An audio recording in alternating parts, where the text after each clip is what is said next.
Powerful insights often occur when you least expect them. On Transformative Leadership Conversations, they're at the heart of every episode. Hi, I'm your host, Winnie da Silva, and together we're exploring a spectrum of leadership themes through the compelling stories and insights of seasoned leaders and prominent experts. And in each episode, you'll walk away with inspiration, strategies, and tools to enhance your leadership, build effective teams, and lead thriving organizations.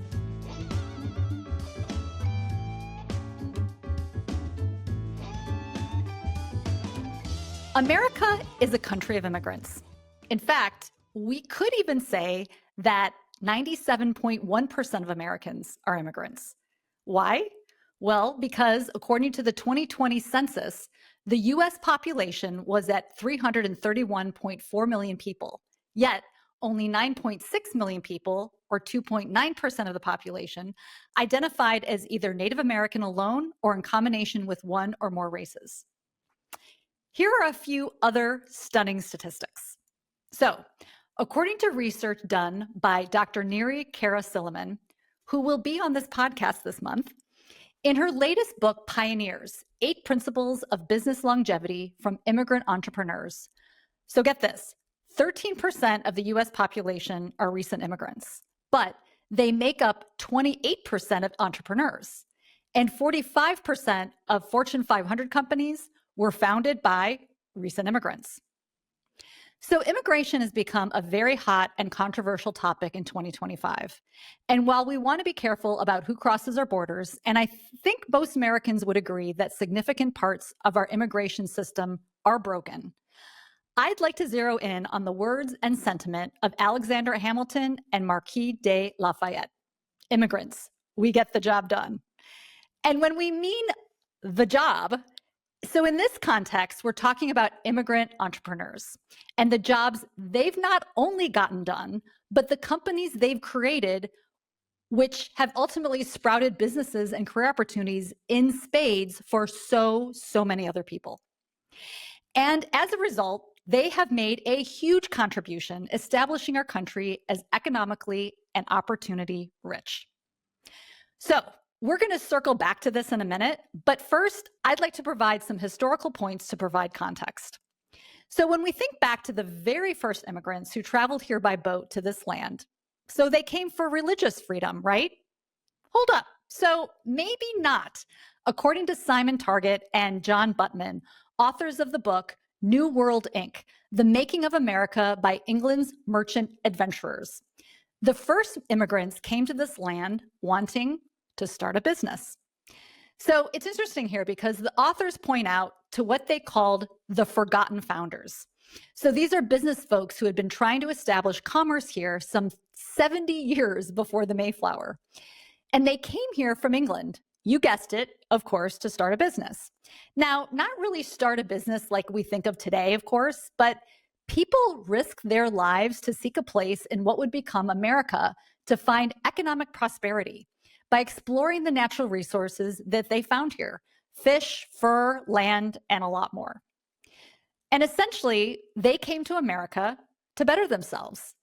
Our country was born from the desire to pursue economic freedom and to take ownership of our own destiny. So before we continue, it's really important to remember that this all came at an absolutely terrible cost to not only other people's economic freedom, and their destiny, but essentially the demolition of their culture and their very lives. First, the Native Americans, who were almost completely wiped out by these new founders over the years, and then the Africans, who were kidnapped from their homelands, made to be slaves, and treated like animals.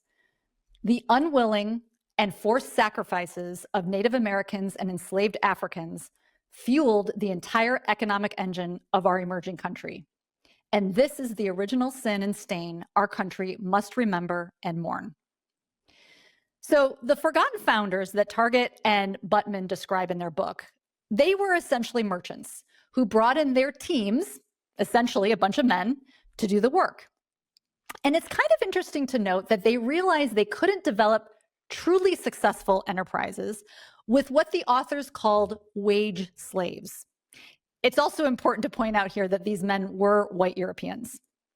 So these merchants came to the conclusion that economic success would only be possible by providing these men with social and emotional stability and structure. So social emotional foundations like having a wife and having children. So they decided to recruit women to come to this new world too. I'm not sure if it was recruit or not, but we'll leave it at that. So these men also needed infrastructure, like a representative government. And these merchants even offered some of these men a stake in the businesses that they were building. All of this happened in Jamestown, which is now Virginia, which was established 13 years before the Mayflower landed. What's the bottom line here? The book's research discovers that these men, in addition to working, they needed a higher purpose in order to do the work required for long-term enterprise success. Now, around the same time, a very influential book was also shaping the future brand of America. So are you familiar with the word utopia? So this word was coined by Thomas More, who authored the book by the same name back in 1516. Utopia, the book, painted a picture of an idealized island in the New World. And in this book, this perfect society embraced religious tolerance. Everyone contributed equally to the work. Property was shared by everyone, and violence, bloodshed, and all bad habits were non-existent. Now, quick side note, eventually More, the author of this book, was beheaded by King Henry VIII for his refusal to recognize him as the head of the church.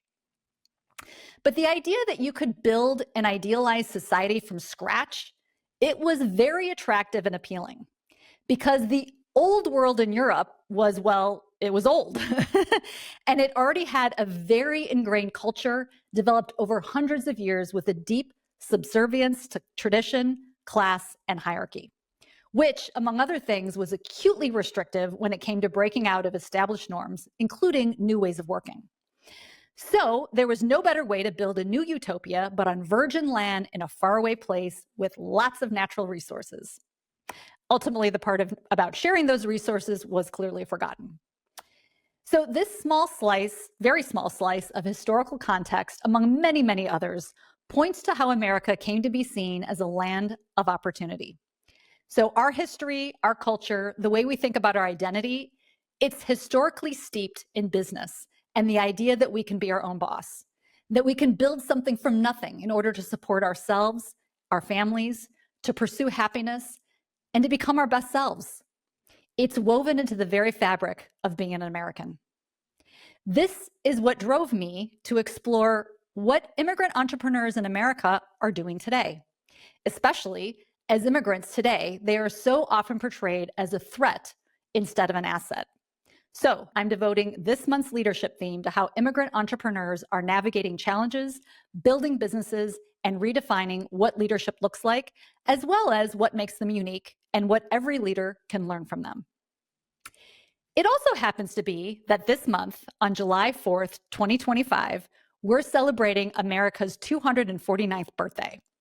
And honestly, I can't think of a better time to celebrate the immigrants whose devotion to hard work, courage, and creativity continue to make our country stronger, more innovating, and thriving for all of us. Sushil, my husband, comes from a family that is an excellent example of immigrants who came to this country, built prosperous businesses, and made important contributions to the American economy. Many of his family members settled in California, following in the footsteps of those who chased the gold rush in a state that represented the last frontier of American expansion. So here's just a very small snapshot highlighting a few of those contributions over the last 50 years or so. Sushil's father came to this country at 48, starting completely over again as a doctor, needing to take qualifying exams and taking an internship. And eventually he started a medical practice from scratch in a hardship post in the middle of the California desert. His deep love and devotion to his craft and his patients led him to practice medicine until he died. But his wife was the foundational rock behind the scenes who kept the practice organized, running smoothly, and financially thriving. Sushil's Aunt Merle moved to this country to build a career as a singer and a songwriter. And at the same time, her husband Dennis was an anesthesiologist who trained other doctors. Now in their 90s, they literally radiate with pride and joy as they continue to make important contributions to their son Vinod's rapidly growing global business, Learning Upgrade. And Vinod is the founder and CEO who leads this online education company, which provides language learning skills for children, adults, refugees, and immigrants through music, videos, and games. Sushil's Uncle Jerry founded and eventually sold a very successful and profitable pharmaceutical company. And lastly, Sushil and his brothers were also born with the same entrepreneurial spirit, and they have started and contributed to multiple businesses on their own. Sushil has been the founder of several tech startups. Dilip, who was a guest on the show in season 1, is the founder and CEO of VDX.TV. And one of Dinan's recent accomplishments includes the incredibly sophisticated and high-tech camera behind the Sphere, MSG's immersive music and entertainment arena in Las Vegas. Again, this is just a handful of examples.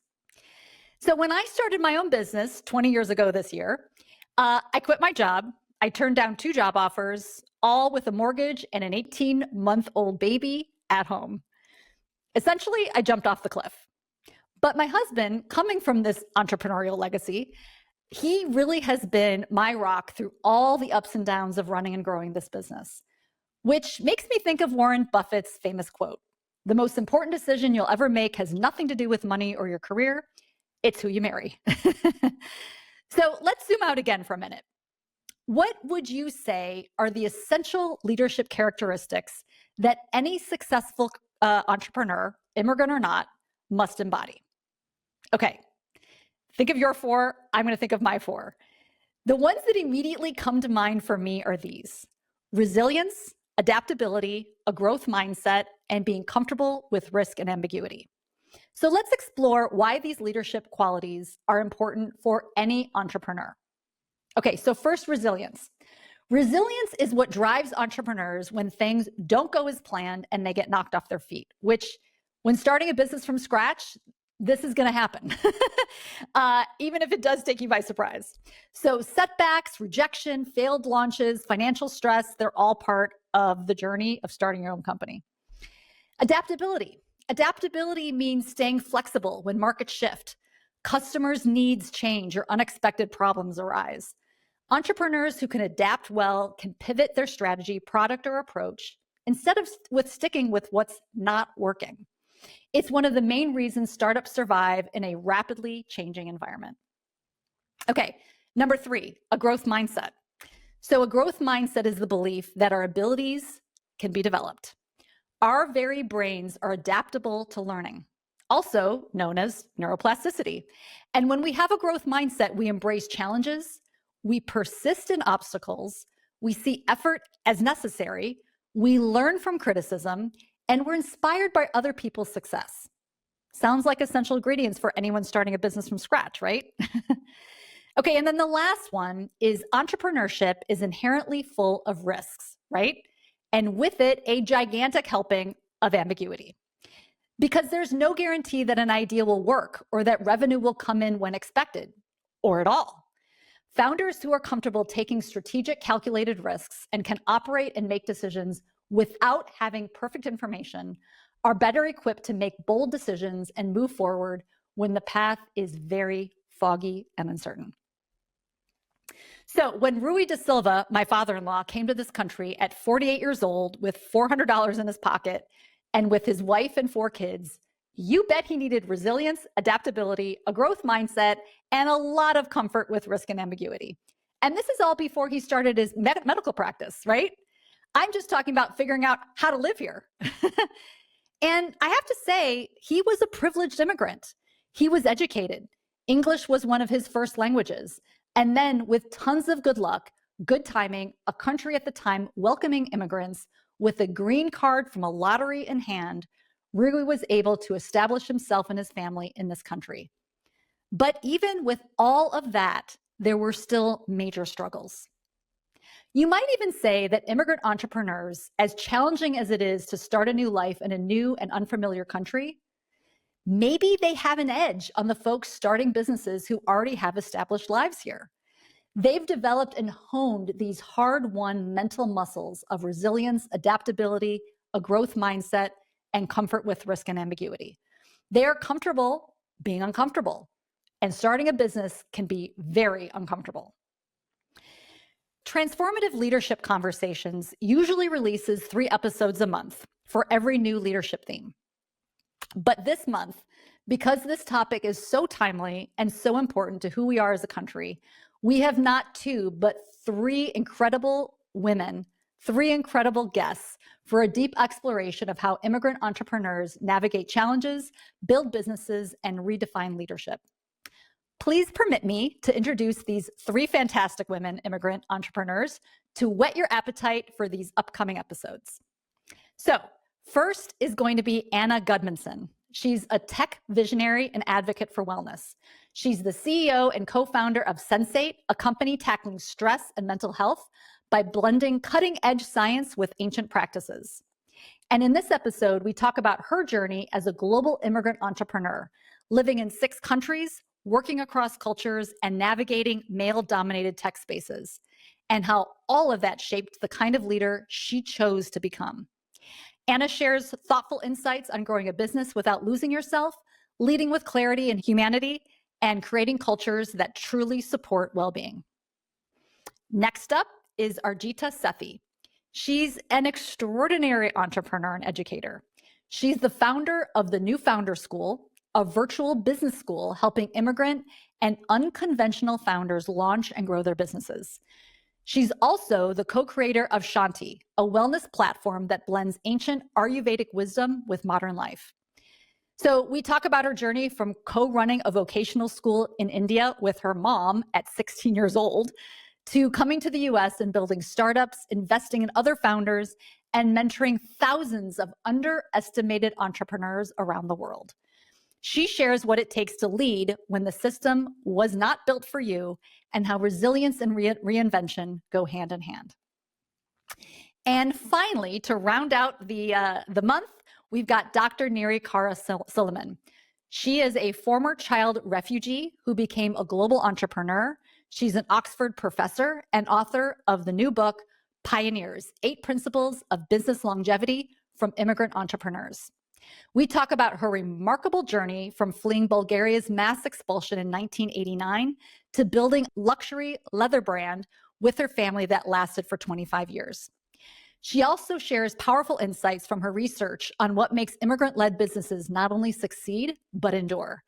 It's a conversation, again, resilience, reinvention, and the real impact immigrant entrepreneurs have on our economy. You won't want to miss a single one. Wanting more insights on how to work with founders? Check out my conversations with Stephanie Unwin and Mehta Argawal, where we explore how to work successfully with founders.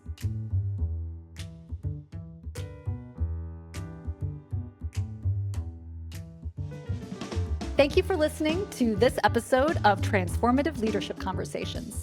Please join me as we explore a new leadership theme next month. And if you're ready to take your own leadership to the next level or empower your teams for success, I am here to help. Reach out to me directly at winnie@winifred.org or check out my website at www.winniedasilva.com to learn more about my work in coaching executives, developing critical leadership skills, and working with clients to build effective teams. You can also find me on Substack and LinkedIn, and now YouTube. You are always welcome to take a seat at the table where every conversation has the potential for transformative change.